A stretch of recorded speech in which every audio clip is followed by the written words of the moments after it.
Hello student, आपका Ajit APC math class में स्वागत करता हूं। आज हम आपको इस क्लास में बताएं क्लास 10 गणित अध्याय 4 प्रश्नावली 4.1 का क्वेश्चन नंबर 2 को हम सॉल्व करेंगे।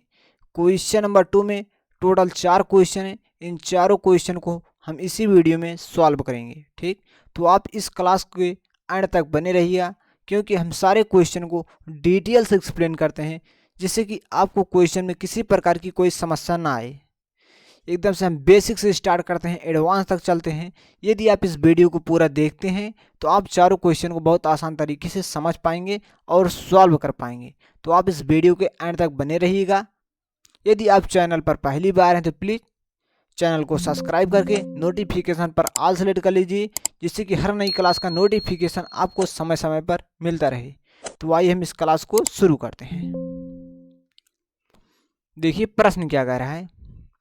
निम्न स्थितियों को द्विघात समीकरण के रूप में व्यक्त कीजिए। ठीक, व्यक्त कीजिए, निरूपित कीजिए, बात एक ही है। ठीक, तो हमें इसे जो हमें क्वेश्चन दिए इसे सॉल्व करना है, सिर्फ हमें दो घात समीकरण के रूप में व्यक्त करना है। क्वेश्चन को पूरा सॉल्व नहीं करना है, सिर्फ दो घात समीकरण के रूप में व्यक्त करना है। तो चलते हैं, हम क्वेश्चन नंबर 1 से स्टार्ट करते हैं। देखिए क्वेश्चन नंबर 1,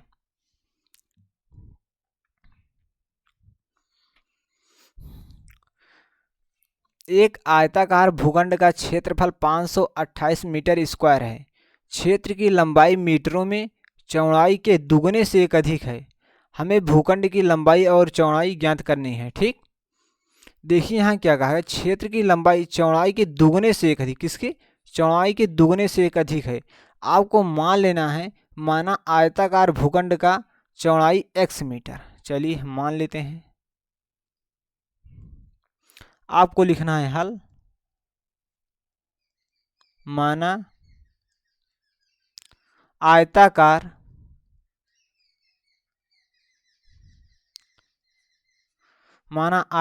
भूखंड, माना आयताकार भूखंड की चौड़ाई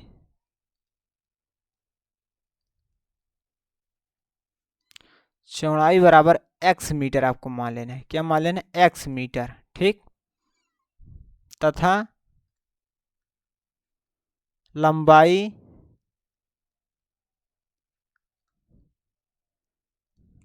क्या हो जाएगी? देखिए, क्षेत्र की लंबाई चौड़ाई के दुगने से, मतलब दुगने से एक अधिक है।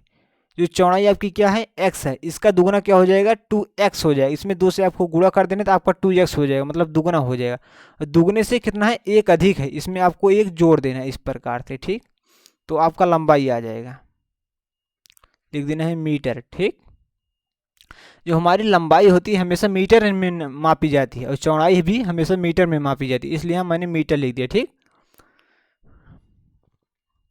अब देखिए, हमें भूखंड की लंबाई और चौड़ाई ज्ञात करना है। तो आपको क्या दिया है? आपको दिया है आयताकार भूखंड का क्षेत्रफल दिया 528 मीटर दिया गया है। आपको यहाँ लिख देना है, दिया है, क्या है? दिया है। क्षेत्रफल क्या दिया है? आपको आयताकार भूखंड का क्षेत्रफल दिया है। आपको यहाँ लिख देना है क्षेत्रफल बराबर, आपको क्या दिया है? क्षेत्रफल बराबर आपको दिया है 528 मीटर स्क्वायर। ठीक, आपको इतना लिख देना है। अब आपको लिख देना है प्रश्नानुसार। क्या लिख देना है आपको? प्रश्नानुसार आपको लिख देना है। प्रश्न क्या कह रहा है? ठीक, आपको प्रश्नानुसार लिखने के बाद आपको लिख देना है क्षेत्रफल। क्षेत्रफल बराबर सूत्र होता है, क्षेत्रफल बराबर सूत्र होता है लंबाई गुणे चौड़ाई।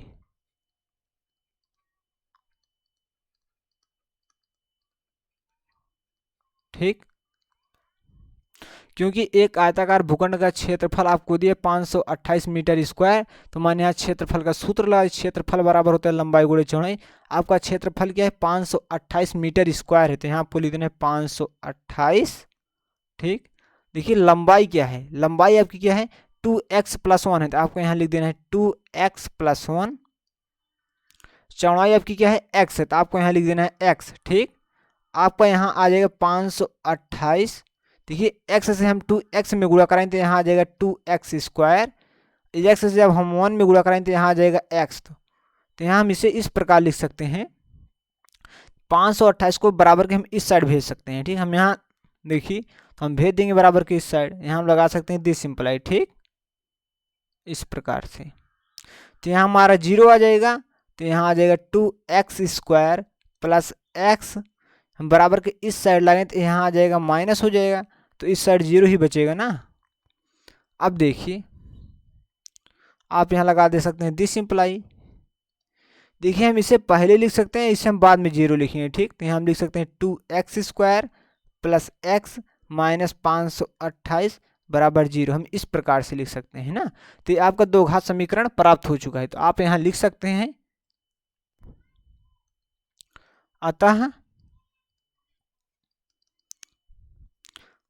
ax² plus bx plus c बराबर 0, a बराबर नहीं है 0 के रूप में, 0 के रूप में है।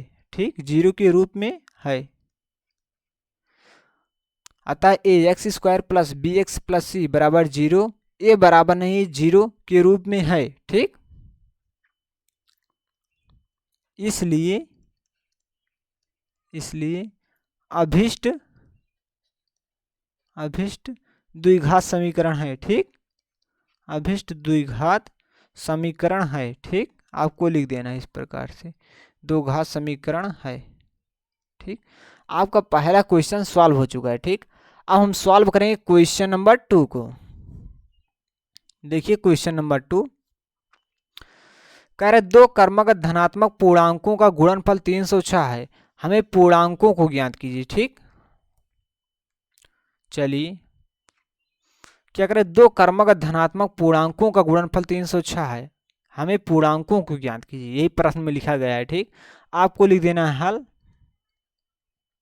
ठीक, माना दो क्रमागत धनात्मक पूर्णांक क्रमशः, माना दो क्रमागत धनात्मक पूर्णांक क्रमशः,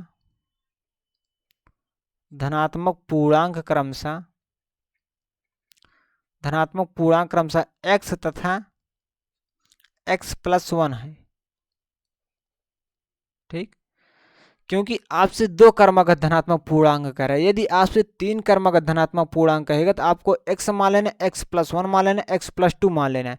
यहाँ 2 कहा मैंने x माना, x प्लस 1 मान लिया। ठीक,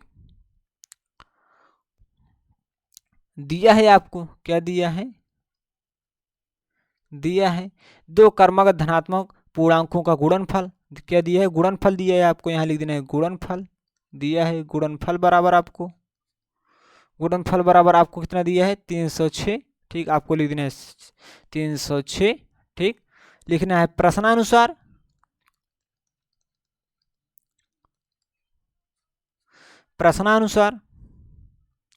देखिए आपको गुणनफल कितना दिया है, 306 दिया है, तो आपको x क्या है, आपको x और x प्लस 1 दोनों का गुणा करा लेना है। ठीक, और गुणनफल आपको दिया ही है 306 बराबर आपको 306 लिख देना है। ठीक, जब आप x से इसमें x में गुणा करें तो आ जाएगा x², x से इसमें गुणा करें तो आ जाएगा x बराबर 306। ठीक, यहाँ हम लगा देंगे दिस सिंपलाई। ठीक, यहाँ आपको लगा देना है चूंकि। ठीक,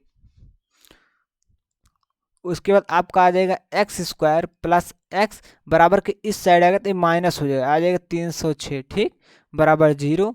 तो आप लिख सकते हैं अतः ये x² plus bx plus c बराबर 0, a बराबर नहीं है 0, a बराबर नहीं है 0 के रूप में है, 0 के रूप में है, इसलिए अभिष्ट द्विघात समीकरण है। इसलिए अभिष्ट द्विघात समीकरण है, द्विघात समीकरण है। ठीक, देखिए क्वेश्चन नंबर 2 आपका सॉल्व हो चुका है। हम चलते हैं क्वेश्चन नंबर 3 पर। देखिए क्वेश्चन नंबर 3 क्या है, रोहन की माँ उससे 26 वर्ष बड़ी, किससे बड़ी है, रोहन से। ठीक, उनकी आयु वर्षों में, जो आयु होता है हमेशा वर्ष में होता है, ठीक। उनकी आयु का गुणनफल अब से 3 वर्ष पश्चात 360 हो जाएगी। हमें रोहन की वर्तमान आयु ज्ञात करनी है, ठीक। क्या ज्ञात करनी है?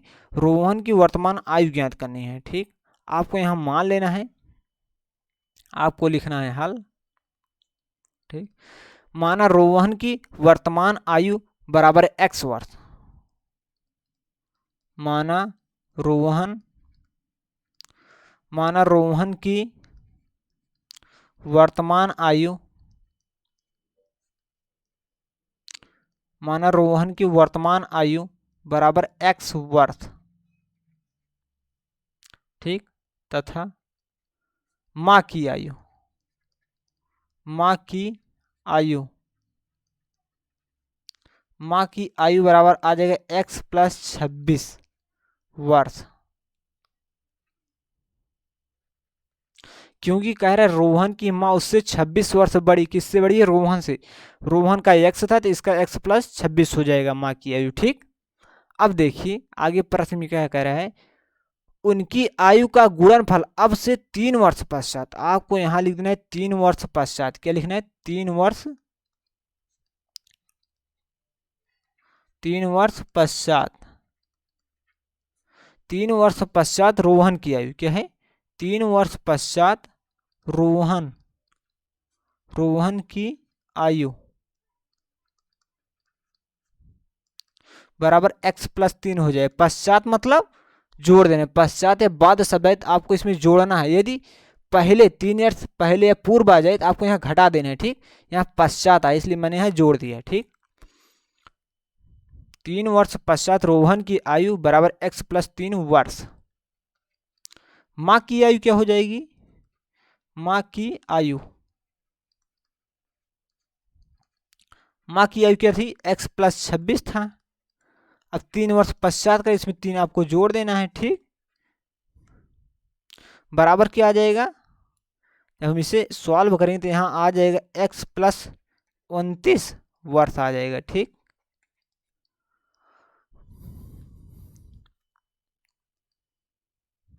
तो माँ की आयु आपका आ गया x प्लस 29 वर्ष। अब देखिए प्रश्न क्या कह रहा है, उनकी आयु का गुणनफल। अब आपसे कह रहा है गुणनफल मतलब रोहन की आयु का, रोहन और माँ की आयु दोनों का हम गुणा कर देंगे। बराबर आपको क्या दिया है? 360 दिया है। आपको लिख देना है, आपको दिया है गुणनफल। क्या दिया है? आपको गुणनफल दिया है। क्या है? गुणनफल आपको कितना दिया है? 360 दिया है, तो आपको लिख देना है 360। अब आपको क्या करना है? आपको लिख देना है प्रश्नानुसार। क्या लिखना है? प्रश्नानुसार।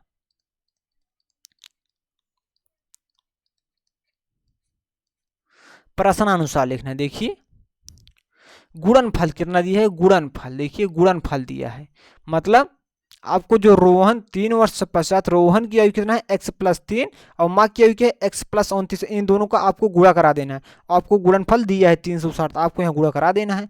आपको लिखना है x प्लस 3 और x प्लस 29, ठीक। और गुणनफल आपको कितना दिया है? 360। आपको लिख देना है बराबर 360। चलिए हम दोनों का गुणा करा लेते हैं, ठीक। देखिए आ जाएगा x प्लस 3 ब्रैकेट के अंदर आ जाएगा x प्लस 29 बराबर 360 है ना, ठीक। चलिए हम यहाँ लगाएंगे दी सिंपलाई।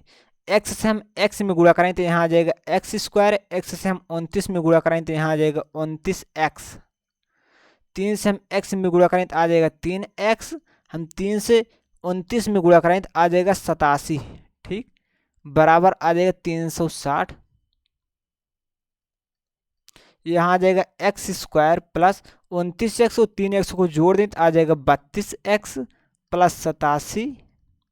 देखिए इस साइड 360 प्लस है, बराबर के इस साइड आएगा तो 360 माइनस हो जाएगा, बराबर आपका 0 बचेगा। यहाँ हम लगा देंगे दिस सिंप्लाई। यहाँ आ जाएगा x स्क्वायर 32x। देखिए हम यहाँ घटा दें तो क्या आ जाएगा? यहाँ 10 में से 7 गए, 3 आ जाएगा, ठीक। यहाँ लगाएंगे माइनस क्योंकि बड़े साथ माइनस का चिन्ह, तो यहाँ आ जाएगा 3 उसके बाद यहाँ बचेगा 15, 15 में से 8 गए 7 आ जाएगा। उसके बाद यहाँ बचेगा 2, आया 273 बराबर 0। आपका देखिए दो घात समीकरण के रूप में आ गया है। ठीक, आपको यहाँ लिख देना है, अतः a x square plus b x plus c बराबर 0। ए बराबर नहीं है, 0 के रूप में है, 0 के रूप में है, इसलिए अभिष्ट द्विघात समीकरण के रूप में है, इसलिए अभिष्ट द्विघात समीकरण है, इसलिए अभिष्ट द्विघात समीकरण है। ठीक,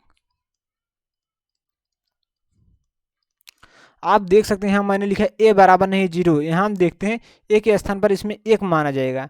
ए बराबर क्या है, 1 है, 0 के बराबर नहीं है। ठीक, ऐसे मैंने सारे क्वेश्चन में लिखे, आप देख सकते हैं।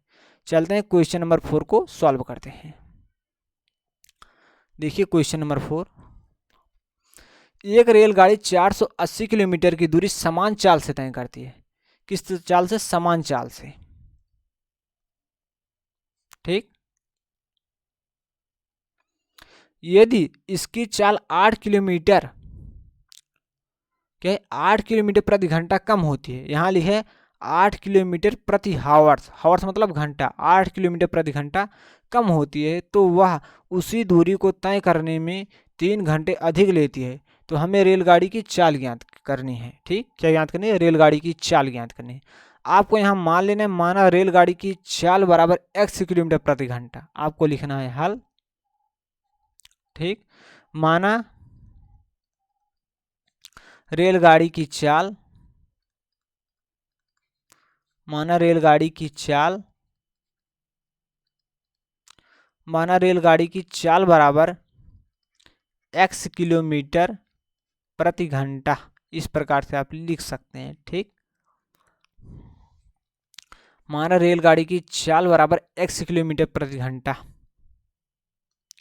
ठीक, एक रेलगाड़ी 480 किलोमीटर की दूरी समान चाल से तय करती है। ठीक है, आपको लिख देना है रेलगाड़ी द्वारा तय की गई दूरी। क्या है? रेलगाड़ी द्वारा तय की गई, रेलगाड़ी द्वारा तय की गई दूरी कितनी दूरी है? 480 किलोमीटर है। जो दूरी होता है हमेशा किलोमीटर में मापी जाती है। ठीक, इसलिए 480 किलोमीटर आ गया। ठीक, अब आगे समझिए आप, 480 किलोमीटर दूरी तय करने में लगा समय, आपको लिख देना है चूंकि 480 किलोमीटर दूरी तय करने में लगा समय। ठीक, 480 किलोमीटर दूरी तय करने में लगा समय। अब हमारा सूत्र होता है, एक चाल बराबर सूत्र होता है, चाल बराबर होता है दूरी बटा समय। ठीक, यदि हम यहाँ से समय ज्ञात करें तो क्या आ जाएगा? समय बराबर हमारा आ जाएगा दूरी बटा, क्या आ जाएगा? ये दूरी है। ठीक, दूरी बटा आ जाएगा, इस साइड नीचे आ जाएगा, चाल आ जाएगा। ठीक, तो समय बराबर आपका आ जाएगा दूरी बटा चाल। तो आपका दूरी क्या है? 480 है। क्या है? दूरी आपका क्या है? 480 है। और चाल क्या है? x किलोमीटर प्रति घंटा है। ठीक, आपको यहाँ लिख देना नीचे x। ठीक, तो 480 किलोमीटर की दूरी तय करने में लगा समय 480 बटे x हो जाएगा। समझ में आया? अब आगे देखते हैं, यदि इसकी चाल 8 किलोमीटर प्रति हावर से कम होती है, क्या है? 8 किलोमीटर प्रति घंटा कम होती है, तो वह उसी दूरी को तय करने में 3 घंटे अधिक लेती है। चलिए आपको यहां समझना है थोड़ा, आपको लिखना है यदि रेलगाड़ी की चाल 8 किलोमीटर प्रति घंटा कम होती है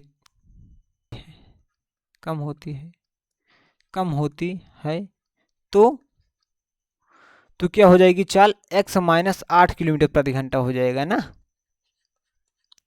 समझ में आया क्या हुआ?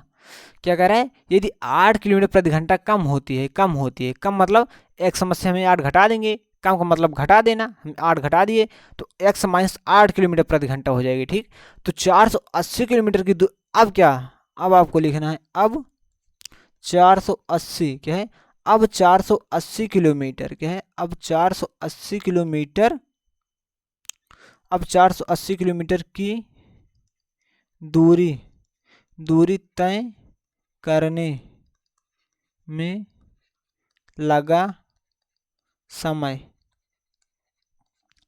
अब समय क्या लगे, 480 बटे x माइनस 8 हो जाएगा, क्योंकि समय बराबर होता है दूरी बटे चाल। दूरी आपका क्या था, 480 था, समय क्या लग रहा था, x माइनस 8 किलोमीटर प्रति घंटा लगा था। ठीक, अब आपको लिख देना है प्रश्नानुसार, क्या लिख देना है, प्रश्नानुसार, आपको लिखना है प्रश्नानुसार।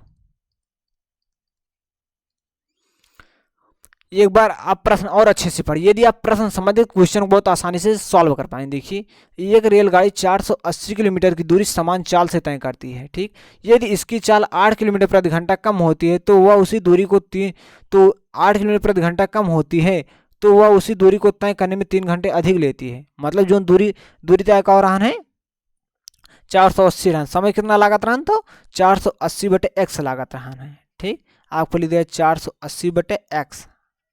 ठीक, 480 बटे x लिख देगा। ठीक, और समझिए आपको क्या लागत रहा, 3 घंटा अधिक लागत रहा, आपका यहाँ 3 जोड़ देगा। ठीक, उसके बाद कहा है आपको लिखना है बराबर 480 बटे x माइनस 8। ठीक, देखिए आपका बराबर क्या आ जाएगा, हम इसे सॉल्व करेंगे तो हमारा आ जाएगा 480 बटे x। ठीक, बराबर आ जाएगा 480 बटे x माइनस 8।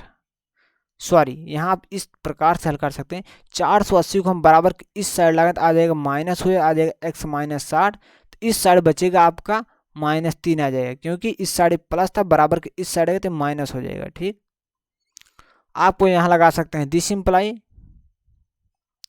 यहाँ आपका आ जाएगा 480, क्या आ जाएगा, आप x माइनस 8 का एलसीएम ले सकते हैं, तो आपका एलसीएम आ जाएगा x माइनस 8। ठीक, हम x से इसमें भाग देते हैं तो x से x कैंसिल हो जाए, तो इसमें x माइनस 8 से गुणा होते हैं, यहाँ आ जाएगा 480, x माइनस 8 से जब हम गुणा करें तो क्या आ जाएगा, 8 8 64, 64 की 4, उसके बाद 8 चौक 32, 32 6 38। ठीक, उसके बाद यहाँ हम x से इसमें गुणा करें तो यहाँ आ जाएगा 480 x माइनस 3। यदि आपको भिन्न का जोड़ आता है तो आप इसे बहुत आसानी से समझ पाएंगे।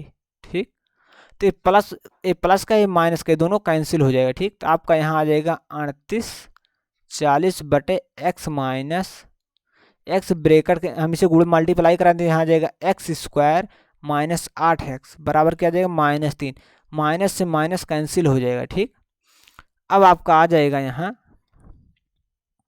देखिए यहाँ हम लगा देंगे दिस सिंप्लाई, तो यहाँ आ जाएगा 38 40।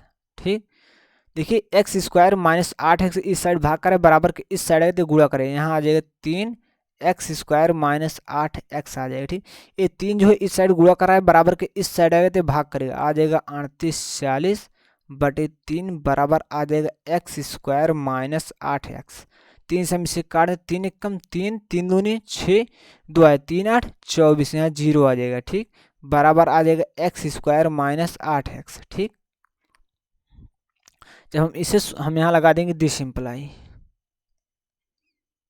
ठीक, हम इसे इस प्रकार लिख सकते हैं एक्स स्क्वायर माइनस 8x, देखिए बराबर के इस साइड देखिए हम इसे इस प्रकार हम बराबर लिख दें 1280। ठीक, अगले पेज पर हम सॉल्व कर लेते हैं, हम यहाँ सॉल्व कर लेते हैं। ठीक, जब हम x square minus 8x 1280 side plus है, बराबर के इस साइड आएगा तो माइनस है, 1280 बराबर आपका 0 आ जाएगा। ठीक, तो आप यहाँ लिख सकते हैं अतः a x square plus b x plus c a बराबर नहीं 0 के रूप में है, के रूप में है।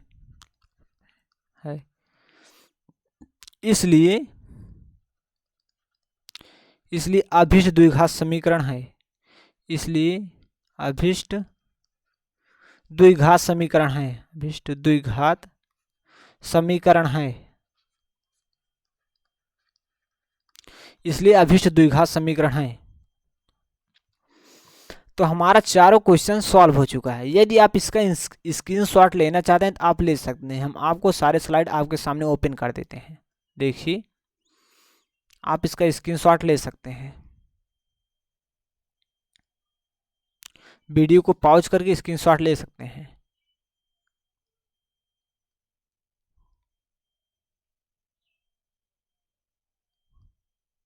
ठीक, तो आपका चारों क्वेश्चन सॉल्व हो चुका है, मतलब आपका प्रश्नावली 4.1 पूरी तरह से समाप्त हो चुका है।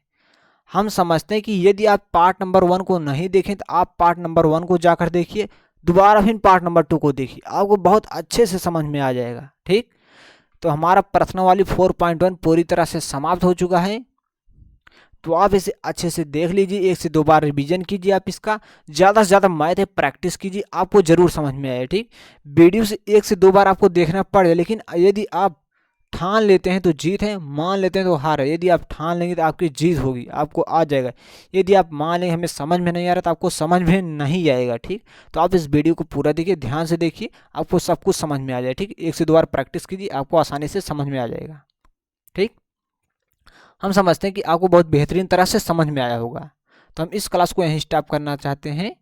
यदि आप चैनल पर पहली बार आए थे तो चैनल को सब्सक्राइब करके नोटिफिकेशन पर ऑल सेलेक्ट कर लीजिए, जिससे कि हर नई क्लास का नोटिफिकेशन आपको समय समय पर मिलता रहे।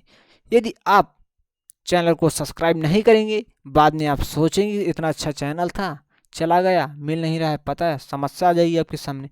इसलिए आपको चैनल को सब्सक्राइब करने में कोई समस्या नहीं होनी चाहिए। आप चैनल को सब्सक्राइब कर लीजिए और नोटिफिकेशन पर ऑल सेलेक्ट। ठीक, तो हम इस क्लास को यहीं स्टॉप करते हैं। वीडियो देखने के लिए धन्यवाद। मिलते हैं नेक्स्ट क्लास में, तब तक के लिए नमस्कार।